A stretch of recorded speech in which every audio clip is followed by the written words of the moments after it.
ఆనందికి congrats చెప్పడానికి వాళ్ళ principal madam వచ్చి చెప్తారు. ఇంతలో సునంద అయితే అది చూసి చాలా సంతోషిస్తూ ఉంటుంది. ఇక ప్రిన్సిపల్ మేడం ఆనందికి సన్మానం చేయడానికి సునందని పర్మిషన్ అడుగుతారు. దాంతో సునంద అయితే మీ కాలేజీలో సన్మానం చేయడానికి నేను ఒప్పుకోను అంటుంది. అది వినగానే ఆనంది అలాగే ప్రిన్సిపల్ అలాగే శశి గారు వీళ్ళందరూ కూడా ఒక్కసారిగా షాక్ అవుతారు. ఇంతలో సునంద ఇలా అంటూ ఉంటుంది, నా కోడలు స్టేట్ ఫస్ట్ ర్యాంక్ సాధించింది.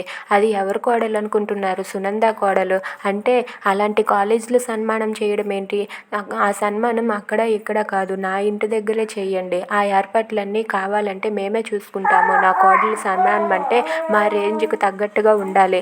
నా కోడలికి సన్మానం మా ఇంటి దగ్గరే చేయిస్తామని చెప్పి సునంద అంటుంది. అది వినగానే అక్కడ ఉన్న ఆనంది చాలా సంతోషిస్తుంది. దాంతో లెక్చరర్ గారు కూడా సరే మేడం మీరన్నట్లుగానే ఇక్కడే జరిపిద్దాం, ఆ ఏర్పాట్లు మేము చూసుకుంటాం మేడం అని చెప్పి అంటారు. సరే మా రేంజ్కి తగ్గట్టుగా ఉండాలి అని చెప్పి అంటూ ఉంటుంది సునంద. ఓకే మేడం తప్పకుండా, ఇక వెళ్ళొస్తాం మేడం. మరొక 2 రోజుల్లో మీ ఇంటికాడే ఆనందికి సన్మానం, ఇక మేము వెళ్ళొస్తాము ఆనంది.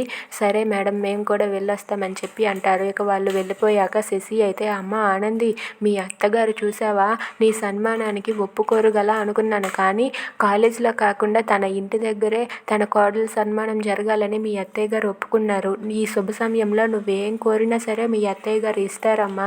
నువ్వు ఏదైనా కోరుకోరమ్మా. నువ్వు ఇంత మంచి పేరు తెచ్చావమ్మా మాకు, అలాంటి నీకు ఏదైనా కానుకగా ఇవ్వాలని మాకుంది. నువ్వేదైనా కోరిక కోరమ్మా, మీ అత్తగారు నువ్వేమన్నా కాదనరు అని చెప్పి శశి అంటూ ఉంటాడు.